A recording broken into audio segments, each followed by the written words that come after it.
são bastante severas. Quais são as penas? Primeiro, a perda da função pública ou a suspensão dos direitos políticos. São duas penas que podem ser estabelecidas pela lei de improbidade. A perda da função pública só no trânsito em julgado, só pode determinar a perda da função pública de um ocupante de mandato ou de cargo ou emprego público com o trânsito em julgado da ação. Certo? O que nós falamos antes é o afastamento temporário do cargo, cautelar, se o sujeito está atrapalhando o andamento da ação. Isso é uma coisa. A perda da função só no trânsito em julgado. Ou a suspensão dos direitos políticos, né, que aí vão de 3 a 10 anos, dependendo da gravidade do delito que ele cometeu. Então, nós temos a pena mais grave de todas, que é a perda da função pública pelo ocupante de cargo, de emprego, ou aquele que exerce o mandato eletivo. Com um detalhe aqui bem importante, pessoal, tem uma exceção, que é do presidente da República. Né? Isso é uma coisa boa de se perguntar numa prova, num concurso, numa prova oral. O presidente da República não sujeita a perda da função pública por uma ação de improbidade. Por quê? Porque a Constituição estabelece, a gente sabe, né, um assunto que está na moda, a Constituição estabelece que a perda da função pública e a suspensão dos direitos políticos do presidente da República se dá nos crimes de responsabilidade por determinação do Senado, com autorização da Câmara dos Deputados, ou nos crimes comuns pelo Supremo. Então, o presidente ele não pode sofrer essa pena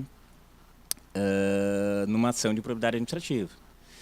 E aí vem a grande questão, né? O bom examinador numa prova, ele levanta a bola primeiro para que o candidato responda certo, e aí ele vem com a questão que ele queria fazer. Então, a questão é a seguinte: mas o presidente não responde por improbidade administrativa, mas pela lei de improbidade administrativa, perante o juiz de primeiro grau, porque a ação vai ser desenvolvida no primeiro grau, né? Porque não existe privilégio de foro na ação de improbidade. Ele não vai responder por improbidade administrativa? Vai. Só que ele não está sujeito a essa pena de perda da função e perda dos direitos políticos, suspensão dos direitos políticos. Mas ele está sujeito ao ressarcimento ao erário, por exemplo, que é uma das penas. Então, ele está sujeito à lei de improbidade, porque ele não pode ser afastado numa ação de improbidade do cargo, porque isso aí é prerrogativa do Supremo ou do Senado Federal. Então, essa é uma questão que é importante. Alguns sustentam que os parlamentares também teriam a mesma regra, porque seria só a respectiva casa que poderia afastar, mas o Supremo entende que não. Os parlamentares respondem pela ação de improbidade e podem, teoricamente, perder o cargo, a função, por ordem, determinação do juiz. E nós temos a suspensão dos direitos políticos, que, na verdade, ela também é uma pena muito severa. Se o sujeito é um particular, simplesmente, que não exerce um cargo público ou não concorre a mandatos seletivos, o que vai acontecer com a suspensão dos direitos políticos? Ele não vai poder votar. Em regra é isso, ele não vai, seria o mais severo, ele não vai poder votar nesse período de 3 a 10 anos. Mas se ele é, por exemplo, alguém que ocupa um mandato eletivo, aí ele não vai poder concorrer por esse período todo, de 3 a 10 anos, dependendo da pena, sempre com trânsito em julgado. E se ele é um ocupante de cargo, ele não vai poder, ele vai perder o cargo e não vai poder concorrer novamente. Aliás, nenhum cidadão, qualquer um que perdeu os direitos políticos, seja um particular ou seja um ocupante de mandato eletivo, não vai poder, nesse período, realizar concurso público, ter um cargo em comissão, concorrer à eleição, enfim, não vai poder nada disso. Suspensão dos direitos políticos. Então, é uma pena muito séria. Daqui a pouco o sujeito perde os direitos políticos por 8, 9 anos, 7 anos. Nos casos mais graves, que é enriquecimento ilícito, pode chegar a 10 anos. E aí ele não vai poder concorrer, não pode ter cargo público, não pode nada, durante todo esse período. Então, são penas que são, como eu estou tentando mostrar para vocês, bem severas. E fora a perda da função pública e a suspensão dos direitos políticos, nós temos a parte financeira, que é o ressarcimento ao erário e a perda de bens. O foco da ação de improbidade é a punição, diferente da ação civil pública. O foco da ação de improbidade é a perda da função e a suspensão dos direitos políticos. Mas também há o ressarcimento de bens e a perda de bens. Quer dizer, o ressarcimento de bens. O sujeito devolve aquele prejuízo que ele ocasionou para a administração pública. Mas muitas vezes não se trata de um ressarcimento de bens? Muitas vezes ele vai perder bens mesmo que não tenha havido prejuízo ao erário. Porque ele perde os bens que ele, de forma ilegítima, agindo de forma contra a probidade administrativa, ele adquiriu. Ele pode adquirir bens sem causar prejuízo ao erário. Um exemplo bem simples e bem comum. Um vereador que fica com 30% do salário dos seus funcionários na Câmara. Ele ocasionou prejuízo ao erário? Não. O erário paga todo mês aquele salário X aos servidores. Prejuízo ao erário não teve. Né? Teve enriquecimento ilícito. Ele pegou um dinheiro que não era dele, usando aquela função, e de forma absolutamente imoral, ele exigiu dos servidores. Né? Então, ele tem que devolver esses valores, isso aí é a perda de bens, ele tem que devolver esses valores que ele adquiriu de forma ilícita. Ele enriqueceu ilicitamente, mesmo que não tenha causado diretamente um prejuízo ao erário. Então, ele pode tanto ser determinado o ressarcimento ao erário, quanto ressarcimento ao erário, mesmo que ele não tenha ganho nada pessoalmente, ele pode ter causado prejuízo ao erário sem ter aumentado seu patrimônio. Tá? Como o contrário, ele pode ter aumentado seu patrimônio sem ter prejuízo, sem ter causado prejuízo ao erário. Em todos os casos, ele tem que devolver esse valor do prejuízo ao erário ou daquilo que ele enriqueceu de forma ilegítima. Né? Mas o comum é ele causar prejuízo ao erário e, com isso, ter o enriquecimento ilícito. Essa é a forma mais comum. E fora essas sanções, a perda da função pública, a suspensão dos direitos políticos, ressarcimento ao erário, a perda de bens, a lei traz outras sanções, como a multa civil, que eu falei aqui, que o Ministério Público pede sempre essa multa nos casos de improbidade aqui na Lava Jato. Tem a multa civil e a pena de não poder, e essa é muito grave para as empresas, né, de não poder contratar com a administração por aquele determinado tempo, né, e não poder receber nenhum tipo de benefício da administração. São outras penas, alguns até tentam alegar, não, essas penas não estão na Constituição, então são inconstitucionais, tal, não. Né, não precisam estar na Constituição, em que pese a Constituição fale de algumas das situações, como a perda da função pública. Enfim, mas são penas também bem severas, que não estão previstas na Constituição, mas estão previstas na lei de improbidade. Tá? Então, a multa civil, a impossibilidade de contratar com a administração, para quem faz licitação, isso aí é o fim, como você sabe, e também a questão da impossibilidade de receber qualquer tipo de benefício fiscal, de benefício público. Uma outra questão aqui que mostra a severidade da... Eu vou cuidar o tempo, nós vamos fechar 1 hora certinho. Tá? Uma outra questão que mostra a severidade da lei de improbidade administrativa é a questão da prescrição. Né? Nessa comparação que nós estamos fazendo com a lei penal. Por quê? Quando é que começa a prescrição no crime? Né? Em regra, da consumação. Né? Foi consumado o delito, dali começa ali o termo inicial da prescrição. Consumação consumação do fato. Quando é que ocorre a prescrição na ação civil de improbidade administrativa? Depende. Se o sujeito é detentor de um mandato eletivo ou de um cargo em comissão e função de confiança, tá? A prescrição é de 5 anos depois 5 anos do fim do exercício dessa atividade. Quer dizer, a prescrição começa a correr 5 anos depois do exercício dessa atividade. Então, o que acontece? O sujeito tem um cargo de confiança. No primeiro ano, ele comete um ato de improbidade. Ele fica naquele cargo por 15 anos. A prescrição só começa a contar 5 anos depois daqueles 15 anos. Vai ser, no caso, no exemplo que eu dei, 20 anos a prescrição. Quer dizer, em todo esse tempo, o Ministério Público vai poder ajuizar a ação de improbidade. Se fosse um crime, não poderia, com certeza já estaria prescrito. Um senador, ele comete um ato no primeiro ano do mandato. Né? Acaba o mandato, depois de período fim do mandato, depois de 8 anos, começa a correr o prazo de 5 anos de prescrição. Então, o prazo, nesse caso, para a ajuização de improbidade, ele é bem longo. Ele acaba sendo um prazo muito longo, mais extenso que o prazo para ajuizar uma ação penal. Isso para aqueles que não exercem cargo efetivo, para quem tem mandato eletivo e para quem ocupa um cargo ou uma função comissionada ou um cargo em comissão. Para quem é servidor efetivo, o que a lei de improbidade diz? A lei de improbidade diz que para o servidor efetivo, a regra do início da prescrição é a mesma da lei respectiva do servidor, que fala do processo disciplinar. No caso do servidor federal, a lei 8.112. Tá? O prazo de prescrição do servidor efetivo para o ajuizamento da ação de improbidade é o mesmo da lei 8.112. Qual é o prazo da lei 8.112? Os casos de demissão, que é a regra, né? 5 anos, o prazo começa, né? e se alarga por 5 anos a partir do momento do conhecimento do fato pela autoridade competente. E essa questão é muito importante.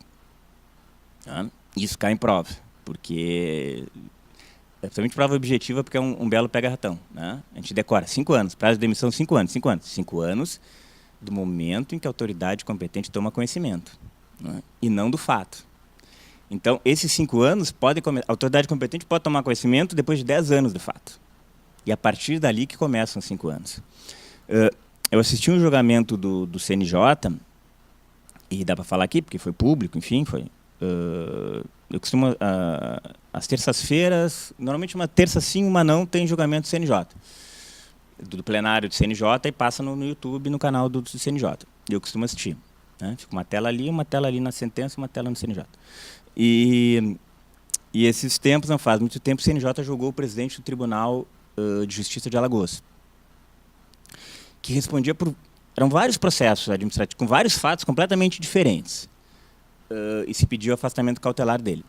E um dos fatos, num dos processos, ele teria adquirido um bem, um imóvel, por meio de leilão judicial, e, portanto, que tramitava lá em Alagoas, portanto, ele, como juiz, não poderia ter adquirido bem. Essa é a história. Foi um dos fatos, havia vários fatos.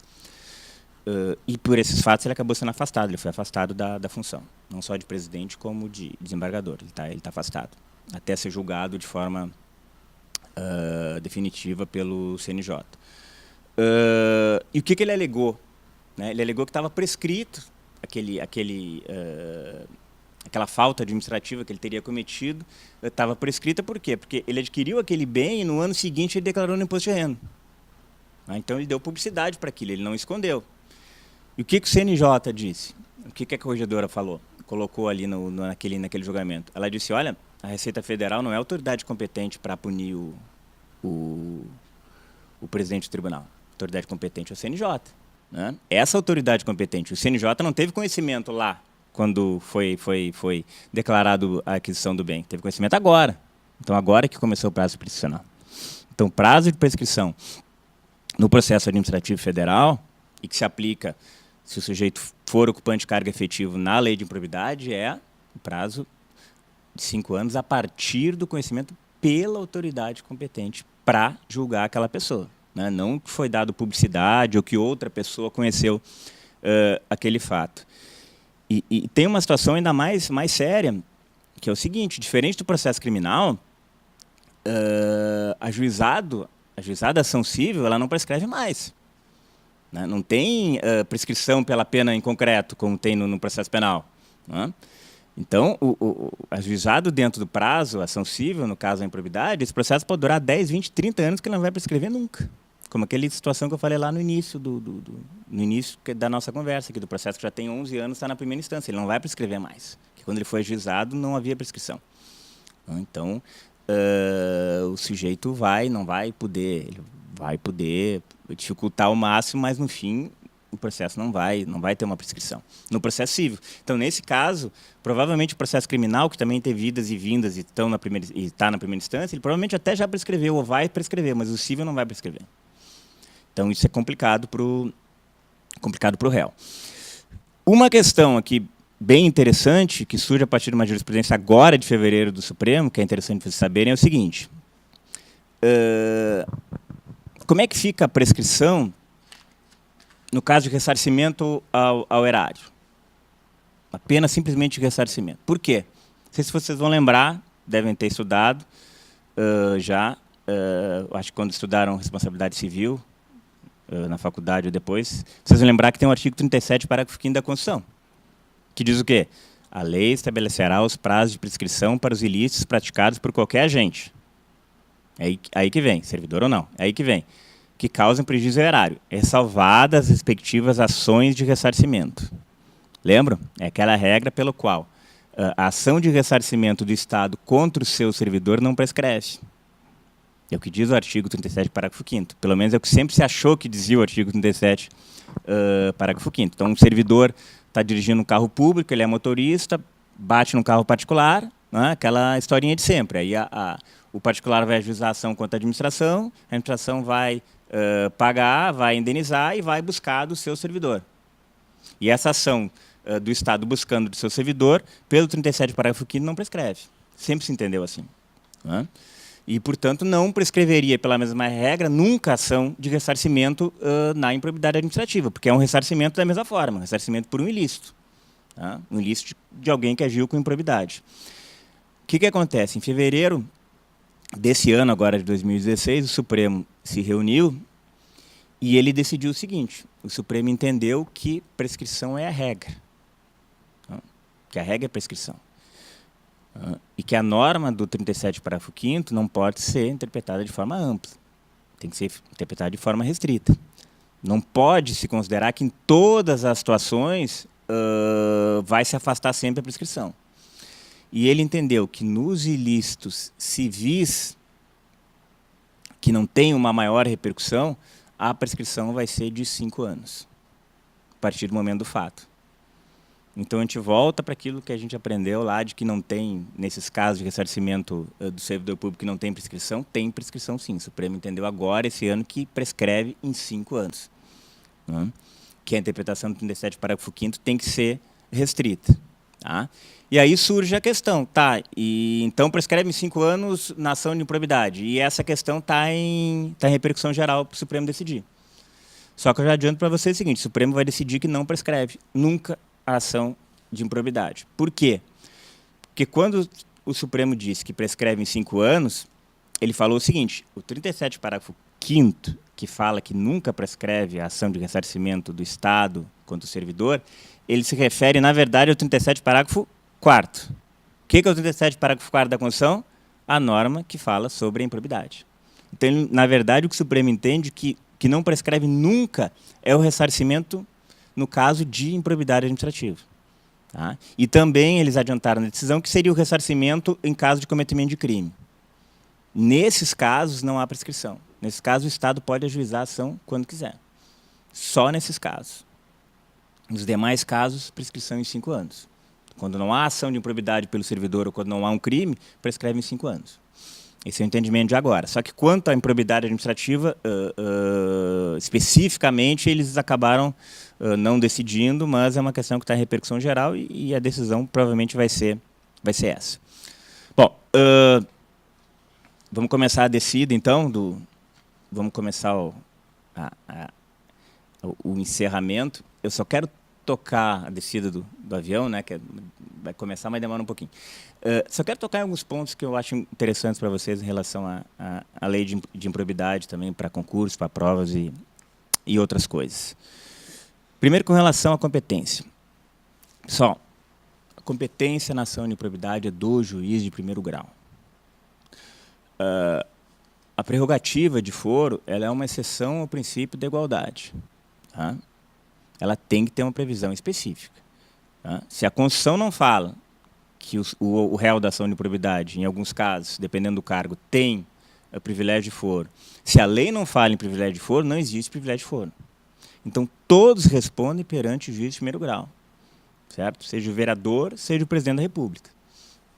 Todos respondem. A ação se desenvolve perante o juiz de primeiro grau e, a partir daí, vão levando as instâncias. O que acontece, no entanto? Há 10 anos atrás, em 2007, foi julgada uma reclamação pelo Supremo, reclamação 2138. E depois dessa reclamação, que discutiu a questão da competência na ação de improbidade, não teve mais nenhuma decisão. Então, essa é a decisão que existe. O que foi esse caso? Esse caso envolveu um ministro do governo FHC, do Fernando Henrique Cardoso, ministro Sardenberg, Ronaldo Sardenberg, que teria usado indevidamente um avião da FAB, né, que é uma coisa que a gente está acostumado a ouvir. E ele foi condenado. E ele chegou no Supremo. Chegou no Supremo o recurso extraordinário, em 2007, o plenário do Supremo decidiu, por diferença de um voto, o seguinte. O plenário do Supremo decidiu que, como os ministros, nas ações nos crimes de responsabilidade pela Constituição, se sujeitam à competência do Supremo, quer dizer, o Supremo é competente para julgar os ministros nos crimes de responsabilidade.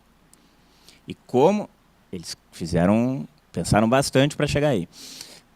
E como as ações, os ilícitos de improbidade também são ilícitos administrativos, o juiz de primeiro grau não poderia julgar a ação de improbidade porque a competência seria do Supremo. Enfim, eles colocaram que os delitos de responsabilidade, os crimes de responsabilidade, são os mesmos, da mesma espécie que os de improbidade administrativa. E como de responsabilidade a competência é do Supremo, então na improbidade administrativa o ministro não pode ser julgado pelo juiz comum. E absolveu o sujeito por um voto. Eles fizeram um exercício grande para conseguir absolver esse ministro na época, né? Criaram uma tese bem interessante, foi muito discutida. O que acontece agora? Vieram os prefeitos e disseram a mesma coisa. Não, nós, por crime de responsabilidade, não somos julgados pelo juiz de primeiro grau. Não, os prefeitos são julgados pelo Tribunal de Justiça e nos crimes de responsabilidade, normalmente pelas câmaras de vereadores, depende da Constituição estadual. Então, nós não queremos que os juízes nos julguem na ação de improbidade. Nós não podemos ser julgados pelos juízes de primeiro grau. Se isso for aceito, melhor revogar a lei de improbidade, porque a lei de improbidade ela atinge principalmente o prefeito, né, nas ações do Ministério Público Estadual, nas prefeituras, e muitas vezes os prefeitos respondem, quando são verbas federais que eles recebem, na Justiça Federal. E aí chegou no Supremo esse recurso ordinário para discutir a ação, e o ministro Euri Zavascki entendeu que tem repercussão geral a questão. Só que ele já adiantou, e está claro que o Supremo vai mudar de entendimento, né? Vai afastar essa ideia de que, não, se a competência para o crime de responsabilidade é outra, não é do juiz de primeiro grau, então ele não pode julgar a ação de improbidade, né? São coisas diferentes. Então, o que o ministro Teori disse quando recebeu essa ação aqui? Que agora está em repercussão geral para discutir se o prefeito pode ser julgado pelo juiz de primeiro grau. E aí, se a decisão for que ele pode ser julgado pelo juiz de primeiro grau, vai mudar também quanto a ministros e qualquer outra autoridade. Ele diz o seguinte: a decisão preferida na reclamação 2138, aquela de 10 anos atrás, contudo, não possui efeito vinculante nem eficácia erga omnes, não se estendendo a quem não foi parte naquele processo, uma vez que não tem os mesmos efeitos das ações constitucionais de controle concentrado de constitucionalidade. Está tudo bem. Então, ele disse que não, essa ação só se refere àquele caso e não se aplica a outros, aquela decisão.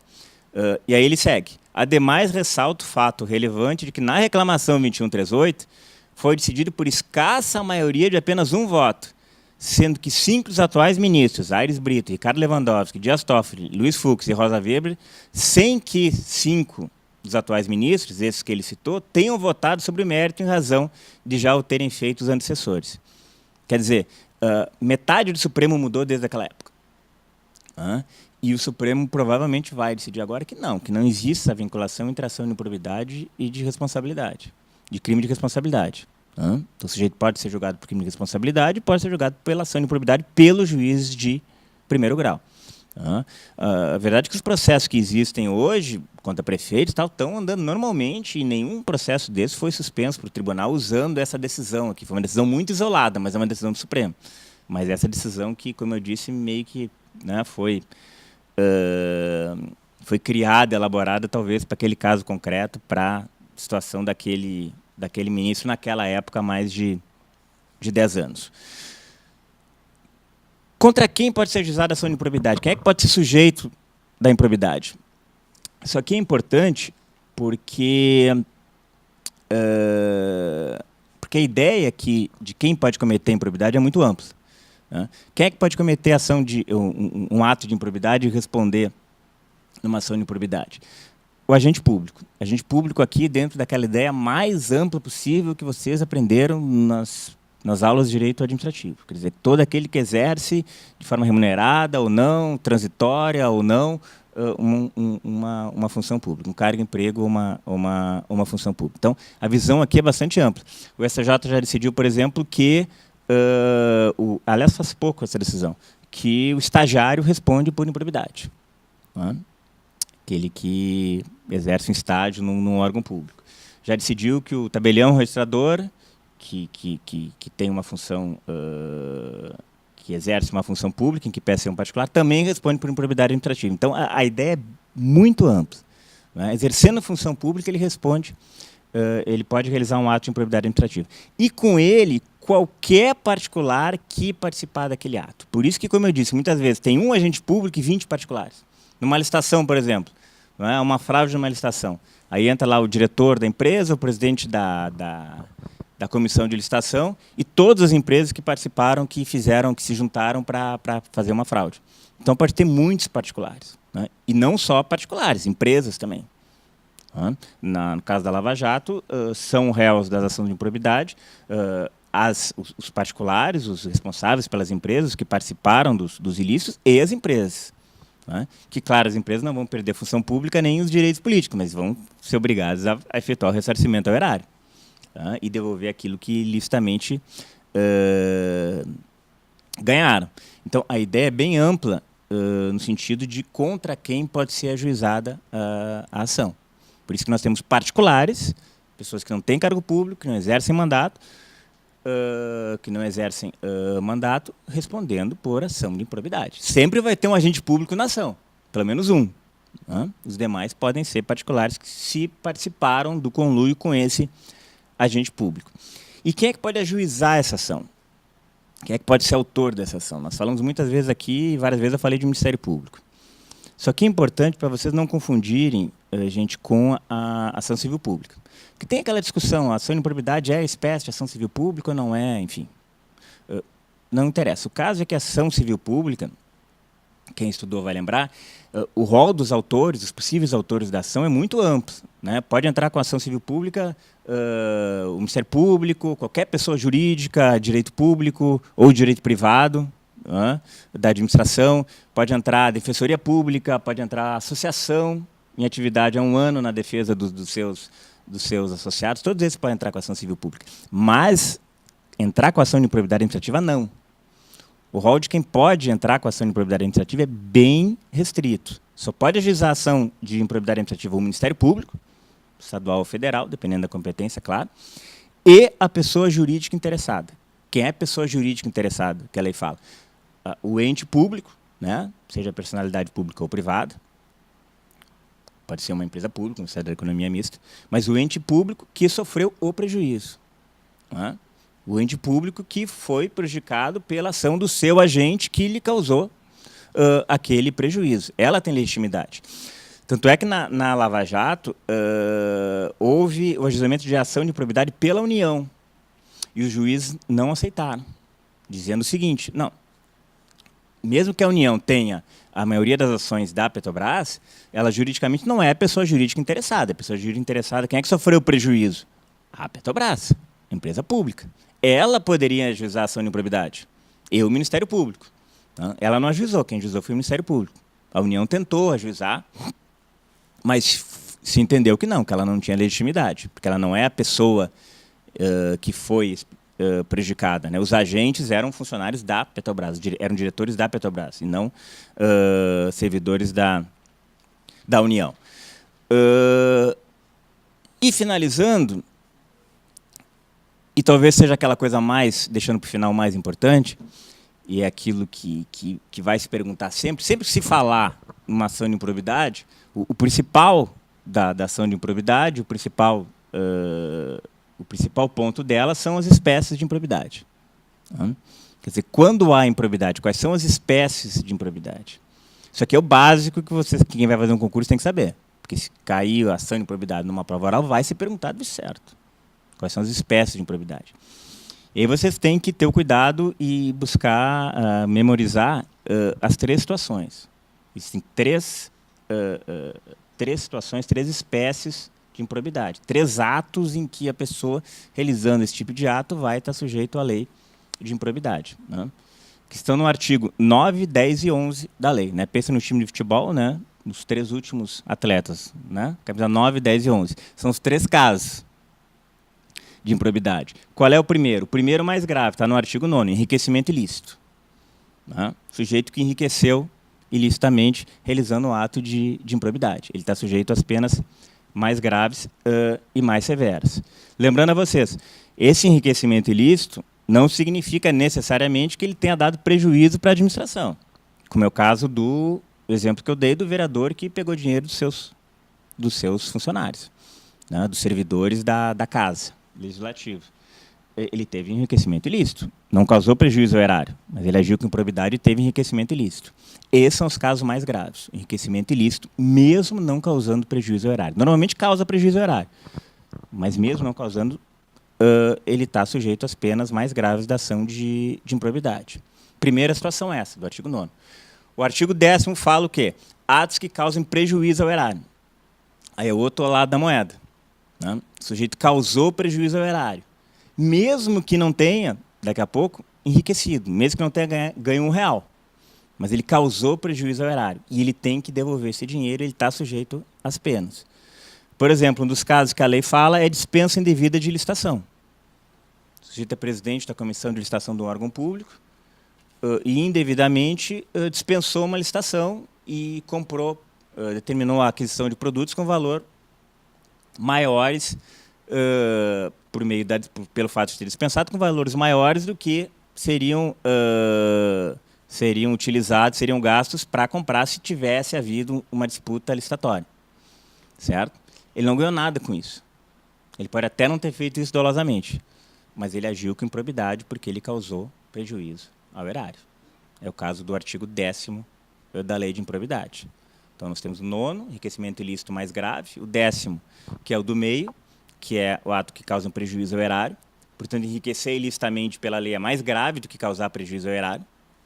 E o último, menos grave, é atentar contra os princípios da administração pública. Qualquer ato que seja considerado contrário aos princípios da administração pública. Por exemplo, não dar publicidade a um ato que é público, a um ato da administração. Negar a publicidade, que a lei fala. Né? Atenta contra os princípios da administração. Numa prova, vamos perguntar primeiro isso para vocês. Quais são as espécies de improbidade? Enriquecimento ilícito, prejuízo ao erário e ato contrário aos princípios da administração. Mas isso, para o bom examinador, como eu falei para vocês, ele só vai levantar a bola para vocês, para que vocês digam isso. A pergunta que ele vai fazer não é essa. A pergunta que ele vai fazer é o seguinte: candidato, mas o agente precisa agir com dolo ou com culpa? Dolo ou culpa para ser considerado ato de improbidade? A lei não fala, gente. Só que existe uma jurisprudência bem assentada do STJ. No caso, um processo que foi relator o ministro Euri Zavascki, quando estava no STJ, e que é seguido hoje por toda a doutrina e por toda a jurisprudência. Que é o seguinte: quando a lei, se vocês lerem o artigo 9º da lei, fala de enriquecimento ilícito, ela simplesmente fala do agente que ilicitamente enriquece, mas não fala em dolo ou culpa, ignora. Quando ele fala no artigo 11º, quando a gente atenta contra os princípios da administração pública, ele não fala em dolo ou culpa, ele ignora. O legislador não fala nada. Quando no artigo 10º, que é o do meio, né, que não é nem a pena mais grave, que é enriquecimento ilícito, nem contra os princípios da administração, que é mais leve. Do meio, atos que causam prejuízo à administração. Por algum motivo, o legislador falou assim: os atos, o agente que com dolo ou culpa causar prejuízo à administração responde por crime de responsabilidade. Então, qual foi a conclusão que chegou a jurisprudência? Nesse caso do artigo 10º, quando a lei fala em dolo ou culpa, o agente, por óbvio, pode ser punido se agir com dolo ou se agir com culpa. Quer dizer, se ele causar um prejuízo ao erário, mesmo com culpa, isso é, sem dolo, ele não quis causar o prejuízo, mas ele causou por negligência, ele vai responder por improbidade administrativa. Nos outros 2 casos, do artigo 9º e 11º, como a lei não fala absolutamente nada, né, se entende que só com dolo. Só quando a gente quis causar, efetivamente, quis realizar aquele ato, que ele vai responder por improbidade administrativa. Quando ele enriqueceu ilicitamente, né, de forma dolosa, ou quando ele, de forma dolosa, ofendeu algum princípio da administração. Nesses dois casos, precisa dolo. No outro caso, o caso do meio, precisa de dolo, mas pode haver culpa também. Certo? Vocês lendo a lei, vendo com calma depois, vão ter aí mais facilidade. Isso aqui não é uma aula, senão a gente falaria umas 3 horas sobre esse assunto, colocaria no quadro e tal. Mas só uma pincelada sobre esses assuntos que eu acho interessante que vocês observem e vejam depois, e nós tocamos, sem dúvida, nos pontos principais. Acho que eu respeitei, né, a 1 hora que eu tinha prometido. Foi mais ou menos isso. E